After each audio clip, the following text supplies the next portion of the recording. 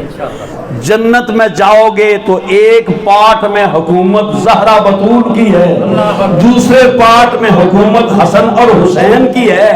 جاؤ گے کدھر ٹر کرنے والوں, تمہیں تو کوئی پوچھے گا نہیں, اس لیے کہ وہاں پر حکومت یا مصطفیٰ کی ہوگی یا مرتضیٰ کی ہوگی یا بطول پاک کی ہوگی یا حسن مجتبیٰ کی ہوگی یا حسین شہید کربلا کی ہوگی.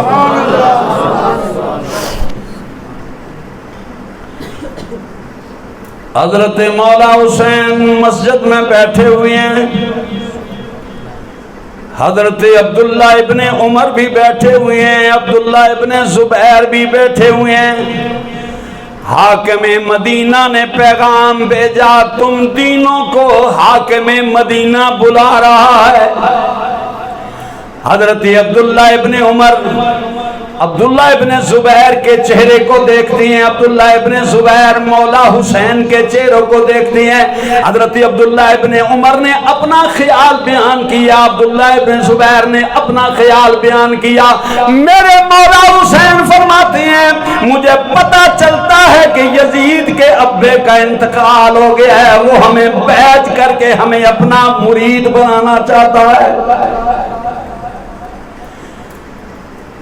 مولا حسین فرماتے ہیں تو چل, میں گھر سے ہو کے آتا ہوں. گھر آئے, ثانی زہرا کو پاس بلایا, قریب بٹھا کر کہتی ہیں زینب اب وہ وقت آ گیا ہے جس وقت کے لیے مجھے ماں نے قرآن کی لوریاں دی تھی, جس وقت کے لیے میرے نانے نے مجھے اپنے کندھوں پہ بٹھایا تھا, جس وقت کے لیے میرے نانے نے میرے ناز اٹھائے تھے, آج وہ وقت آ گیا ہے. سیدہ زینب فرماتی ہیں ویر کیا بات ہے؟ مولا فرماتے ہیں بات یہ ہے کہ پیغام آیا ہے, حاکم مدینہ نے بلایا ہے. سیدہ فرماتی ہیں ویر مشورہ میرا سن لو, اکیلے نہ جاؤ, عباس کو لے جاؤ, قاسم کو لے جاؤ, اکبر کو لے جاؤ, میری جوڑی کو لے جاؤ, اندر جاؤ. اگر کوئی اچھی بات ہو تو ٹھیک ہے, اگر کوئی مشکل آ جائے پہلے میری جوڑی قربان ہوگی, پھر میرا اکبر قربان ہوگا, پھر میرا قاسم قربان ہوگا, پھر میرا عباس قربان ہوگا, پھر حسین تیری باری آئے گی. مولا حسین فرماتے ہیں ٹھیک ہے. سب کو جمع کیا, محل کے سامنے پہنچے, دروازے کے قریب گئے, دروازے پہ جا کے دستک دی, اندر گئے, ان کو باہر کھڑا کیا. اندر جا کر آپ نے فرمایا کیوں بلایا ہے؟ حاکم مدینہ کہتا ہے اس لیے بلایا ہے کہ یزید کی بیعت کرو, یزید کی بیعت کرو. میرے مولا نے جو جواب دیا فرمایا اے حاکم مدینہ لکھ لے, اور میرے جیسا اس جیسے کی بیعت نہیں کر سکتا. یہ زمین و آسمان سے بھاری لفظ ہے جو میرے مولا حسین نے فرمایا ہے. کوئی مماثلت نہیں, میرے جیسا اس کی بیعت کرے, میرے جیسا بیعت نہیں کر سکتا. حاکم مدینہ کہتا ہے پھر بھی سوچ لیں. فرمایا میں نے سوچ لیا. باہر آئے, سب کو لے کر گھر پہنچے. رات اندھیری چھا گئی. رات کے وقت سب کو ساتھ لیا, اپنے نانے کی بارگاہ میں حاضر ہوئے. السلام السلام علیک یا جدی یا رسول اللہ. نانا جان آپ کا نواسا آیا ہے, آپ کا لخت جگر آیا ہے. قبر پہ جا کے سلام کیا اور سلام کر کے اپنی عرضی پیش کرتے ہیں تیرا پتر پیارا حسین نانا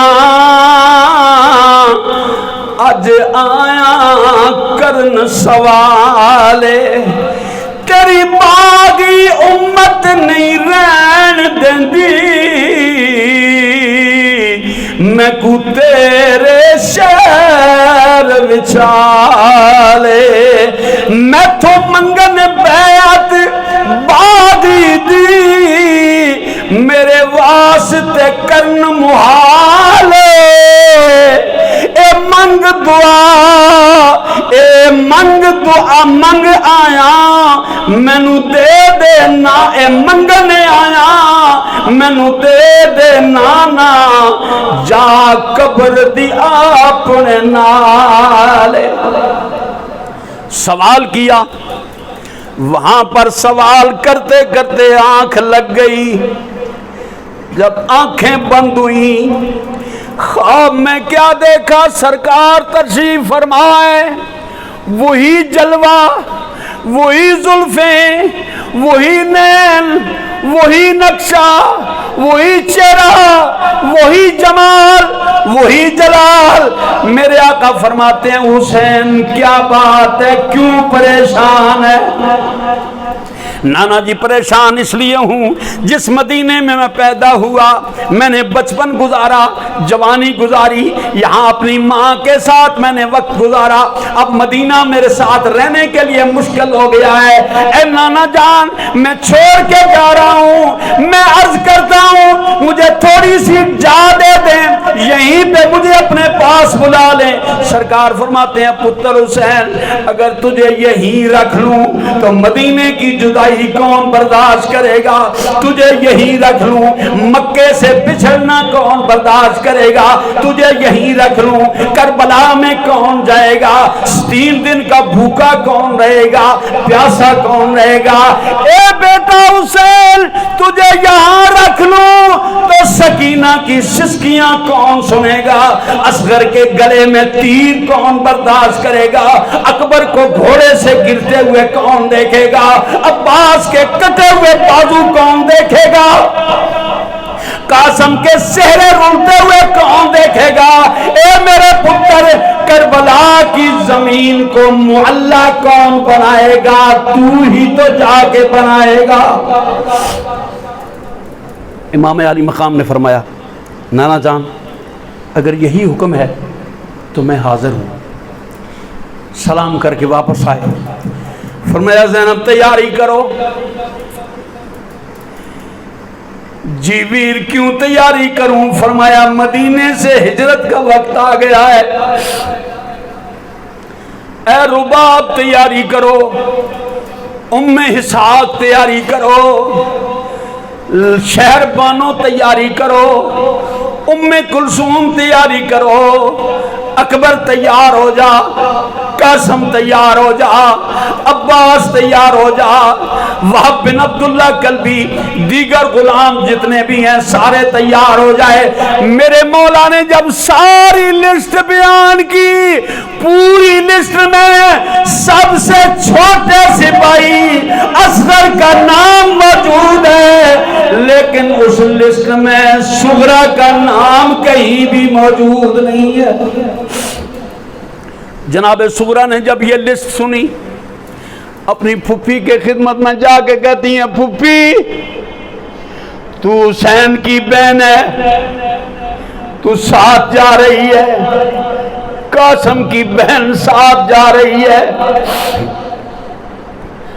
ام کلثوم ساتھ جا رہی ہے سب کی بہنیں جا رہی ہیں بیٹیاں جا رہی ہیں میں کسی کی کچھ نہیں لگتی میرا نام لسٹ میں موجود نہیں ہے سیدہ زینب فرماتی ہیں بیٹی میں ابھی تیرے بابے سے بات کرتی ہوں سیدہ زینب قریب آئی آگے کہتی ہیں ویر کیا وجہ ہے صغرا کا نام کیوں نہیں ہے امام فرماتی ہیں زینب یہ راز کی بات ہے مجھ سے نہ پوچھ میرا جگر پھٹ جائے گا یہ نکتے کی بات ہے آپ نے فرمایا نہیں حضرت قاسم نے عرض کیا نہیں حضرت عباس نے عرض کیا نہیں حضرت امام علی اکبر قریب آئے آکے کہتے ہیں بابا زینب علی کی بیٹی ہے زہرا کی بیٹی ہے آپ کی بہن ہے کیا وجہ ہے کہ آپ کی بہن جا سکتی ہے میری بہن کیوں نہیں جا سکتی